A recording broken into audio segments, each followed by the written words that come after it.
Hello, hello. This is the Daily Human Design Energy Report for April 1st. We have made it to yet again another month.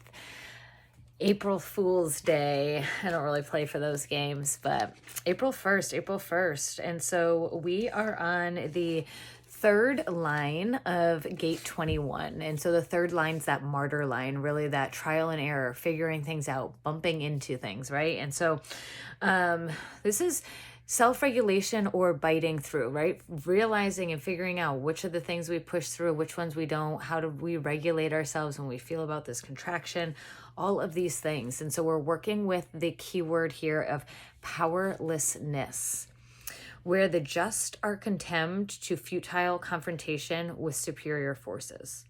Defeat as a survivable humiliation, often acceptable through the abuse of drugs or alcohol. Useless unless one follows one's material path, the breaking of the ego by superiors. Total withdrawal, the lack of will for the material path in order to protect the ego.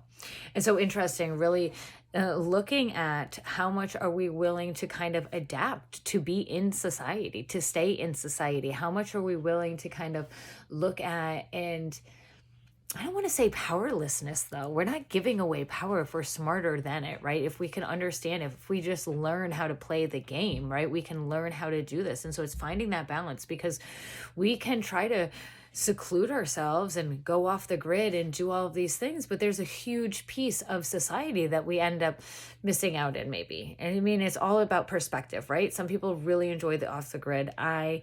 There's a huge piece that I'm homesteading is where I'm at, right? But then also, being too attached, too much dependent on external structures, on outside people, right?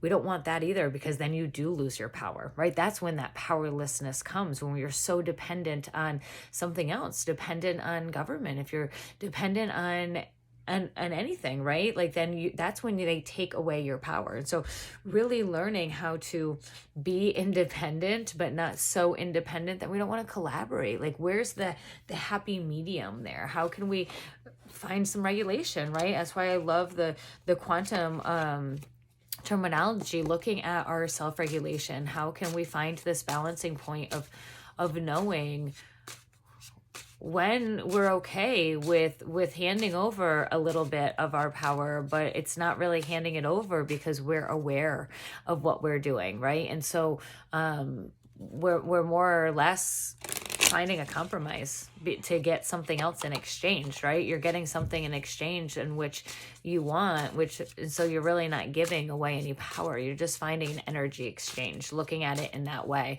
where it's beneficial to both parties.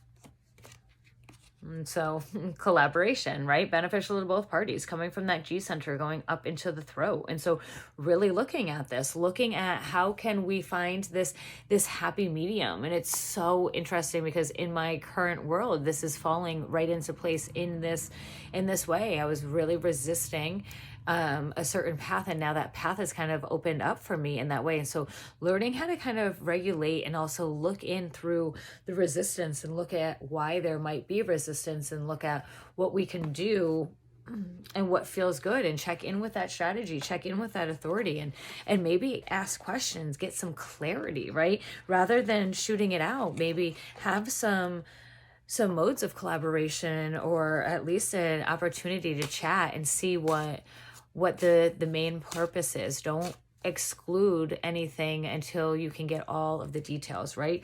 Maybe you're not sure of all of the angles. Maybe you can look at it in a different way. Maybe it can help somebody else in your world, right? And so really staying open and being open to other avenues that can come. And that's really coming from that 17 that we just came out of the third eye, connecting down to the throat. And now we're learning how to regulate those and speak about them, but also maintaining that openness.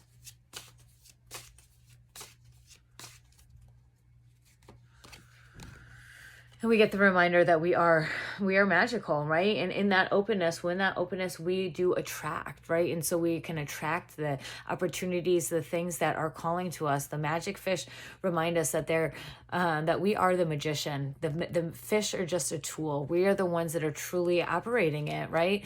That we can keep our vibration high. We can do the things that really bring us joy. We can lean into our strategy, our authority, lean into the energy, and let it carry us. Let that magic unfold, because we've learned how to utilize it, and we've learned how to utilize ourselves to flow along with that energy. And so reminding us about that magical fish that is inside of us. We all have this power to create the worlds that we want. And sometimes it's going to look a lot different than maybe what we envisioned. Maybe it's what we were conditioned to envision, but how can we lean into the realm of open possibilities, lean into the feelings, the things that you want to be doing, and start embodying those things, embodying the feeling of what your future self wants to be.